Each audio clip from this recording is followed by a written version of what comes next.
नमस्कार, श्रेष्ठ भारत में आपका स्वागत है। मैं हूं मुक्ता सिंह। नू हिंसा को लेकर जांच चल रही है। पूरे साजिश के ताने बाने के सिरे का पता लगाया जा रहा है। हिंसा कैसे शुरू हुई, क्यों शुरू हुई, इसको लेकर तमाम जांच चल रही है।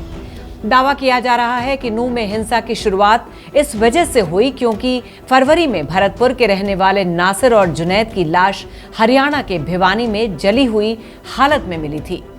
हत्या का इल्जाम लगा था मोनू मानेसर पर, जो गौरक्षा दल चलाता है, और 31 जुलाई को यात्रा में वो शामिल होने वाला था, जिसकी वजह से हिंसा हुई।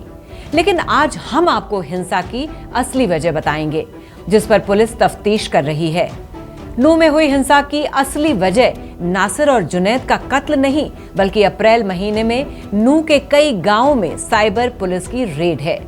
दरअसल इसी साल अप्रैल के महीने में नू के साइबर पुलिस स्टेशन ने एक बहुत बड़ी छापेमारी की थी।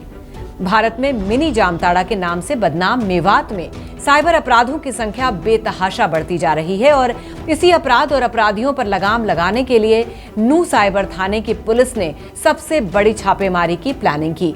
28 अप्रैल को हरियाणा पुलिस के 5000 जवानों ने मेवात में छापेमारी कर 125 लोगों को हिरासत में लिया था।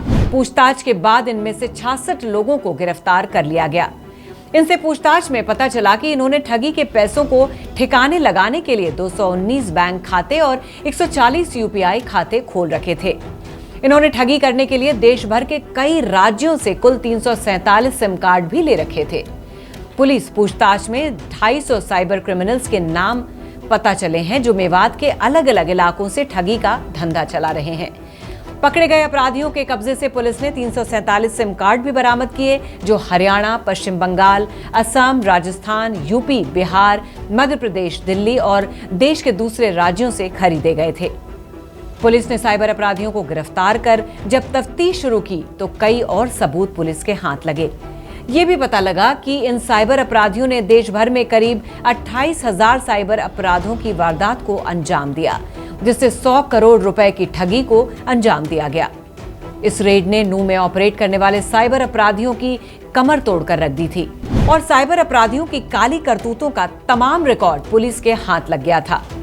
31 जुलाई को जब यात्रा पर हमला किया गया, उसके साथ ही नू में बने साइबर थाने को सैकड़ों दंगाइयों की भीड़ ने घेर लिया और फिर उस पर जमकर पत्थरबाजी की गई।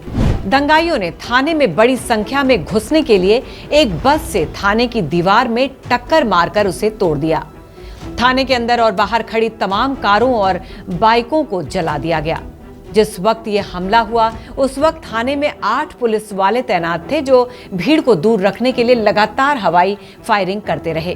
बताया जा रहा है 1000 राउंड से भी ज्यादा फायरिंग की गई। जब तक पुलिस वाले दंगाइयों को रोक सकते थे, उन्होंने रोकने की कोशिश की, लेकिन जब हालात बेकाबू हो गए तो वो भी थाने से जान बचाकर भाग गए। इसके बाद दंगाइयों की भीड़ थाने में रखे लैपटॉप, हार्ड ड्राइव और दूसरे दस्तावेज लेकर भाग गए। इन लैपटॉप में मेवात में काम करने वाले तमाम साइबर अपराधियों की कुंडली थी। दरअसल साइबर अपराध को रोकने के लिए 2 साल पहले नू में साइबर थाने की शुरुआत की गई थी। इससे सक्रिय साइबर ठगों की परेशानी बढ़ गई और वो पुलिस की रडार पर आ गए। बस इसी रडार के चक्कर में 31 जुलाई का पूरा प्लान तैयार किया गया और आड़ ली गई मोनू मानेसर, नासिर और जुनैद की। जबकि असली वजह यही थी कि नू के साइबर थाने की पुलिस ने यहां ऑपरेट करने वाले साइबर अपराधियों की नाक में नकेल डालना शुरू कर दिया था।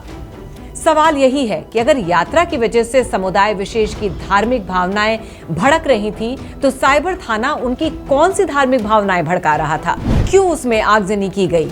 क्यों, कहां से लैपटॉप और दूसरे दस्तावेज लूटे गए? साफ है कि पूरे देश में सैकड़ों करोड़ रुपयों की ठगी करने वाले साइबर अपराधी अपना रिकॉर्ड खत्म कर देना चाहते थे, जिसकी वजह से ये हमला हुआ। देश भर में शायद ही कोई ऐसा राज्य हो जहां पर मेवात के साइबर अपराधियों ने कोई वारदात ना की हो। हर हफ्ते देश के किसी राज्य की पुलिस नू में छापेमारी करने के लिए आती है।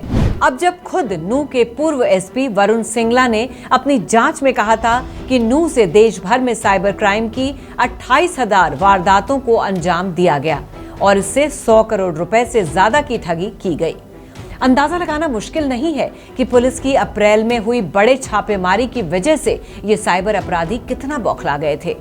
बाद में इस पूरे मामले को धार्मिक रंग दिया गया और 31 जुलाई को यात्रा को निशाना बनाया गया।